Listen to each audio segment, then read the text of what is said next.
বন্ধুরা, একটি অত্যন্ত গুরুত্বপূর্ণ তথ্য আপনাদের কাছে নিয়ে এসেছে যে অভিজিৎ গঙ্গোপাধ্যায়, প্রাক্তন বিচারপতি অভিজিৎ গঙ্গোপাধ্যায়, উনি কিন্তু একদম ভালো নেই। উনি অত্যন্ত সিরিয়াস রয়েছেন।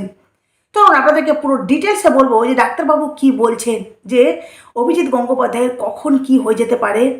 ডাক্তারবাবু একটি মারাত্মক ইঙ্গিত দিয়েছেন। চলুন ডিটেলসে আপনাদেরকে বলবো। প্রথমত আপনাদেরকে বলি, অভিজিৎ গঙ্গোপাধ্যায় যিনি মানে এতটাই সিরিয়াস রয়েছেন যে ওনার অবস্থা এতটাই খারাপ যে ওনাকে দিল্লি এইমসে রেফার করা হয়েছে। যেখানে কি হয়েছে, কেন রেফার করা হয়েছে আপনাদেরকে পুরো ডিটেলসে বলছি। এমনকি যে অভিজিৎ গঙ্গোপাধ্যায়ের কি হয়েছে, আসলে কোন রোগ ওনার মধ্যে বাসা বেঁধেছে, যার জন্য উনি এতটা সিরিয়াস। তমলুকের বিজেপি সাংসদ এবং প্রাক্তন বিচারপতি অভিজিৎ গঙ্গোপাধ্যায় গুরুতর অসুস্থ। তাকে এয়ারলিফট করে দিল্লির এইমসে স্থানান্তরিত করা হয়েছে।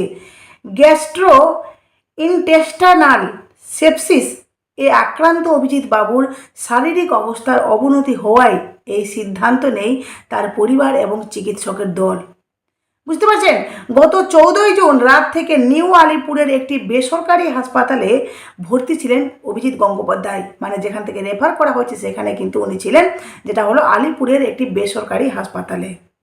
হাসপাতালে ভর্তি হওয়ার পর থেকেই ওনার পেট ব্যথা, বমি এবং বিভিন্ন সংক্রমণের লক্ষণ দেখা যায়। মানে বিশেষ করে এই দুটো কিন্তু সংক্রমণ লক্ষ্য দেখা যায়। চিকিৎসকের পরামর্শে তাকে আইসিইউতেও রাখা হয়েছিল। ভাবতে পারছেন উনি কতটা সিরিয়াস ছিলেন যে ওনাকে আলিপুরে আইসিইউতে রাখা হয়েছিল, যেখানে যে তবে অবস্থার বিশেষ উন্নতি না হওয়ায় বৃহস্পতিবার বিকেল 4টে মানে আজকে এয়ার অ্যাম্বুলেন্সে করে দিল্লির উদ্দেশ্যে পাঠানো হয়। কি এই গ্যাস্ট্রো ইন্টেস্টাইন মানে এই যে অসুখ, যে এটা অভিজিৎ গঙ্গোপাধ্যায় হয়েছেন, সেই অসুখটা আসলে কি? Gastro intestinal sepsis. চিকিৎসকদের মতে এই রোগ মূলত অন্ত্রে সংক্রমণজনিত। খাদ্যনালী বা শ্বাসনালীর মাধ্যমে শরীরে জীবাণু প্রবেশ করে অন্তরে সংক্রমণ ঘটালে এই রোগ হয়। এর ফলে রোগীর রোগ প্রতিরোধ ক্ষমতা দ্রুত কমে যায়, রক্ত চলাচল ব্যাহত হয়, এমনকি যে জীবন সংকটের আশঙ্কা দেখা দেয়। এই সংক্রমণে সারা শরীরে ছড়িয়ে পড়ে একাধিক অঙ্গ বিকল করে দিতে পারে। ভাবতে পারছেন কতটা মারাত্মক অসুখ বাসা বেঁধেছে মানে অভিজিৎ গঙ্গোপাধ্যায়ের, যেখানে শারীরিক অঙ্গ বিকল হয়ে যেতে পারে। হাসপাতাল সূত্রে মানে জানা গেছে, যেটা হাসপাতাল থেকে জানা গেছে সেটা হলো যে তার জিআই সেপসিসের কারণে শরীরের অভ্যন্তরীণ প্রতিক্রিয়া ক্রমে জটিল আকার নিচ্ছিল। এই অবস্থায় এইমসের মাল্টিডিসিপ্লিনারি মানে এই যে অসুখ এতটাই জটিল আকার নিচ্ছিল, যেখানে এইমসের মাল্টিডিসিপ্লিনারি টিমের তত্ত্বাবধানে রাখা জরুরি ছিল। তাই তাকে এয়ারলিফট করে দিল্লি পাঠানো হয়েছে। পরিবার ও চিকিৎসকদের উদ্যোগে পরিবারের সদস্য জানিয়েছেন যে এইমসে উচ্চমানের চিকিৎসা আশা করছেন তারা। মানে পরিবারের লোকজনরা বিজেপি নেতৃত্ব সংসদে দ্রুত আরোগ্য কামনা করছেন। তার অবস্থা এখন আশঙ্কাজনিত, তবে সর্বোচ্চ চিকিৎসা চলছে। তার গুরুতর অসুস্থতার খবর ছড়িয়ে পড়তে উদ্বেগ ছড়িয়েছে রাজনৈতিক মহলে, যেহেতু উনি বিজেপি সংসদ। এখন সকলের প্রার্থনা যাতে উনি মানে বিজেপি সংসদ মহলে এই উনি তাড়াতাড়ি করে, এই যে বিজেপি সংসদ অভিজিৎ গঙ্গোপাধ্যায়, উনি তাড়াতাড়ি করে সুস্থ হন, এমনকি যে সুস্থ হয়ে আবার যেন রাজনীতিতে উনি যেন ফিরে আসেন, এটা সকলেই প্রার্থনা করছেন ঠাকুরের কাছে। এইমসের দিল্লির বিশেষজ্ঞ চিকিৎসকেরা চেষ্টা করছেন তাকে সুস্থ করে তোলার জন্য, তবে উনি এতটাই সিরিয়াস হয়েছেন, জানি না আগামীতে কি হবে। তবে চেষ্টা করছেন যে ওনাকে সুস্থ করার জন্য, এমনকি সকলে প্রে করছেন। আর ডাক্তারবাবু কি বললেন ওনাকে নিয়ে এইমসে যাওয়ার পর, সেটা এবার আপনাদেরকে বলি যে অভিজিৎ গঙ্গোপাধ্যায়ের মানে কতটা আশা। ডাক্তার বলতে চাইছেন যে আগামীতে কি হতে চলেছে। শারীরিক অবস্থা অত্যন্ত খারাপ প্রাক্তন বিচারপতি তথা বিজেপি সাংসদ অভিজিৎ গঙ্গোপাধ্যায়ের। প্যানক্রিয়াসের জটিল রোগে আক্রান্ত তিনি। এক এক করে ফেল করতে পারে শুরু করেছে, মানে বলছে যে বিভিন্ন অঙ্গ এক এক করে ফেল করতে শুরু করেছে শরীরের অঙ্গ প্রত্যঙ্গ। কলকাতায় আর সম্ভব নয়, তাই তাকে তড়িঘড়ি এয়ার অ্যাম্বুলেন্সে নিয়ে যাওয়া হয়েছে দিল্লি এমসে। জটিল এই রোগের নাম গ্যাস্ট্রোইন্টেস্টাইনাল সেপসিস। বিষয়টা আসলে কি, কেন হয় এই রোগ, বিষয়তে জানতে একটি সাংবাদিক মাধ্যমে জানিয়েছে যে প্রখ্যাত গ্যাস্ট্রোলজিস্ট চিকিৎসক সত্যপ্রিয় দে সরকারের সঙ্গে তিনি বলছেন যে ইনটেস্টাইনে আমাদের অসংখ্য ব্যাকটেরিয়া থাকে যা পাকস্থলী থেকে কলনের দিকে বাড়তে থাকে। সত্যপ্রিয় বাবু জানান এই রোগ হলো পাকস্থলীতে যা ব্যাকটেরিয়া থাকে কলনে তার থেকে অনেক গুণ বেশি ব্যাকটেরিয়া থাকে। কিছু কিছু অসুখ আছে যেখানে ইনটেস্টাইন ফুটো হয়ে গেলে ওই ব্যাকটেরিয়া খাবার বা রক্তে ওই ব্যাকটেরিয়াটি খাবার বা রক্তের সঙ্গে মিশে সারা শরীরে ছড়িয়ে পড়ে তা ভয়াবহ সেপসিস বা ইনফেকশনের কারণ হয়ে দাঁড়াতে পারে।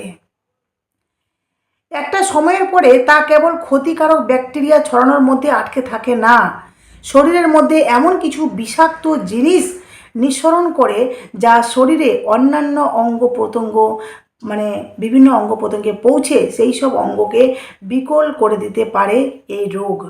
আবার একিউট পেনক্রিয়াটাইটিসের ক্ষেত্রে ইনটেস্টাইনে সবসময় ফুটো হয় না। ট্রান্সমাইগ্রেশন অফ ব্যাকটেরিয়া নামক পদ্ধতির মাধ্যমে ইনটেস্টাইন থেকে প্রথমে পেট গহ্বর, সেখান থেকে রক্তের মাধ্যমে সারা শরীরে সেই ভয়ঙ্কর ক্ষতিকারক ব্যাকটেরিয়া ছড়িয়ে পড়ে। এখানে একটা কথা মনে রাখা উচিত যে এই ব্যাকটেরিয়া আর 5টা সাধারণ রোগের মতো একদমই নয়, যেটা একদমই মনে করা যাবে না যে এই ব্যাকটেরিয়া অত্যন্ত সাধারণ নয়, এদের শক্তি অনেক বেশি। ডাক্তারি পরিভাষায় যাকে বলে রেজিস্ট্যান্স ব্যাকটেরিয়া। তাই সাধারণ কোনো অ্যান্টিবায়োটিক বা ওষুধ একে কাবু করতে পারে না। আমরা হয় না সাধারণ অসুখ হলে একটু অ্যান্টিবায়োটিক বা এটা ওটা খেয়ে নিই জ্বর টর হলে, কিন্তু এই অসুখ সাধারণ কোনো অ্যান্টিবায়োটিক দিয়ে যাবে না। এটা এতটাই ক্ষমতাবান, বলতে পারেন যে এটা এতটাই এর পাওয়ার আছে এই ব্যাকটেরিয়াটির। সত্যপ্রিয় বাবু বলেন যদি কোনো ব্যক্তির বয়স ডাক্তারবাবু বলছেন যে যদি কোনো ব্যক্তির বয়স 40-এর ঊর্ধ্বে অর্থাৎ 55 থেকে 60 বা তার বেশি হয়, এই ব্যাকটেরিয়া সারা শরীরে ছড়িয়ে যায়, তাহলে তার ফল হয় অত্যন্ত ভয়ানক। বুঝতে পারছেন কি বলতে চাইছি? ভয়ানক বলতে কি হতে পারে, যেহেতু 50-এর ঊর্ধ্বে 55 থেকে 60, তাহলে তার শারীরিক কন্ডিশন আরও বেশি খারাপ হতে পারে, এমনকি উনি ভয়ানক কিছুর মুখোমুখি হতে পারেন। এর ফলে সিস্টেমেটিক ইনফ্লেমেটারি রিয়াকশান সিনড্রোম শুরু হয়ে যায়, অর্থাৎ গুরুতর পেনক্রিয়াসের রোগে ভুগতে থাকেন রোগী।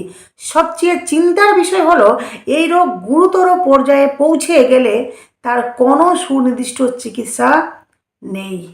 যদি ভয়ঙ্কর পরিস্থিতিতে এই ব্যাকটেরিয়া পৌঁছে গেলে বা এই রোগ পৌঁছে গেলে, তাহলে কিন্তু এই রোগের কোনো রকমের কোনো চিকিৎসা নেই। তিনি জানান এক্ষেত্রে বেশিরভাগ সময়ে বিষয়টি মাল্টি অর্গান ফেলিওরের দিকে চলে যায়।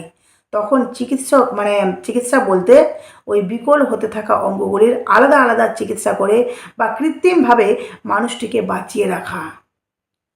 এইভাবে ধীরে ধীরে আমাদের শরীরের নিজস্ব রোগ প্রতিরোধ ক্ষমতা ওই ব্যাকটেরিয়ার বারবারন্ত নিয়ন্ত্রণ করে। সত্যপ্রিয়বাবু বলেন এও সত্যি কথা, 100 জন রোগীর মধ্যে এমন 10 থেকে 15 জন রোগী থাকেন যাদের ক্ষেত্রে শরীর ওই ব্যাকটেরিয়াকে নিয়ন্ত্রণ করতে পারে না। তার মধ্যে 3 থেকে 4 জনের ক্ষেত্রে সব সাপোর্ট পাওয়ার পরেও ধীরে ধীরে অবস্থার অবনতি হয়ে ঘনিয়ে আসে মৃত্যু। তিনি আরও জানান অভিজিৎ গঙ্গোপাধ্যায়কে দিল্লি নিয়ে যাওয়ার কারণ এই দেশে সুপার স্পেশালিটি আইএমসে সবচেয়ে ভালো যন্ত্রের দ্বারা মানুষকে বাঁচিয়ে রাখার পরিকাঠামো আছে। তিনি বলেন এইভাবে অপেক্ষা করতে হবে যাতে কিছুদিনের মধ্যে অভিজিৎ বাবু নিজে থেকে এই রোগের বিরুদ্ধে রেজিস্ট্যান্স গড়ে তুলতে পারেন। অভিজিৎ গঙ্গোপাধ্যায়ের কথা বলেছেন যে রোগী যাতে নিজে থেকে এই রোগের বিরুদ্ধে রেজিস্ট্যান্স গড়ে তুলতে পারেন। তবে রোগের এই পর্যায়ে পৃথিবীর শ্রেষ্ঠ চিকিৎসকও জোর দিয়ে বলতে পারেন না রোগী ভালো হয়েই যাবেন। রোগী যে ভালো হবেন এটা কিন্তু শ্রেষ্ঠ চিকিৎসকও কখনো গ্যারান্টি দিতে পারেন না। কেন হয় এই রোগ? চিকিৎসক জানাচ্ছেন এর মূল এবং প্রধান একটি কারণ হলো গোল ব্লাডারের স্টোন, যেটা কিন্তু অত্যন্ত হারে হয়। এটা স্বাভাবিক একটা, তাই না? মানে স্বাভাবিক বলতে কি, এটা একটা সাধারণ রোগ যে গোল ব্লাডারে স্টোন হয়, এটা অনেকের হয়। তো গোল ব্লাডারে স্টোনের চিকিৎসা না করলে এমন কমন ডাক্ট বা লিভারের পথে পাথর হলে এই রোগ হতে পারে। এছাড়াও এছাড়াও ট্রাইগ্লিসারাইড বেড়ে যাওয়া, প্যারাথরমোনের কোনো রকম অসুবিধা হওয়ার মতো সমস্যা বা জন্মগতভাবে কোনো ত্রুটি থাকলে এই রোগ হতে পারে। মদ্যপান বা খারাপ লাইফস্টাইল কি এই রোগের কারণ হতে পারে? চিকিৎসকরা জানাচ্ছেন বেশি মদ্যপান, খারাপ লাইফস্টাইলের মতো সমস্যায় বেশিরভাগ ক্ষেত্রে মানুষ লিভার সিরোসিস বা লিভারের অন্য কোনো অসুখে ভুগতে পারেন। তবে এমন যদি হয় যে কেউ হয়তো মদ খান, হঠাৎ একদিন কোনো কারণে অনেকটা মদ খেয়ে ফেলেন, সেক্ষেত্রে একটা সমস্যা হলেও হতে পারে। তবে সেই সাধারণত এই অভ্যাস এই রোগের ক্ষেত্রে খুব একটা বড় কারণ হয়ে দাঁড়ায় না। মানে হঠাৎ করে একদিন যদি বেশি সে মদ্যপান করে, তাহলে হয়তো এই রোগের কারণ হতে পারে না, সেটা খুবই কম। কিন্তু সবচেয়ে বড় কথা হলো গল ব্লাডারে স্টোন, যেটা এই রোগের মানে সূত্রপাত যদি ঠিকঠাক মতো চিকিৎসা না হয়। যাই হোক, অভিজিৎ গঙ্গোপাধ্যায়ের জন্য প্রার্থনা করি ঠাকুরের কাছে যে উনি তাড়াতাড়ি যেন সুস্থ হয়ে উঠুন, উনি আবার রাজনীতি মহলে ফিরে আসুক। তো উনি দেখা যাক আগামীতে কী হচ্ছে, সবটাই কিন্তু আমাদের নজরে থাকবে। অবশ্যই আপনাদের কাছে সমস্ত সত্য তথ্য নিয়ে আসবো। প্রতিবেদনটি এখানে শেষ করলাম। অবশ্যই নতুন থাকলে চ্যানেলটি সাবস্ক্রাইব করে নোটিফিকেশন অন করে পাশে থাকবে।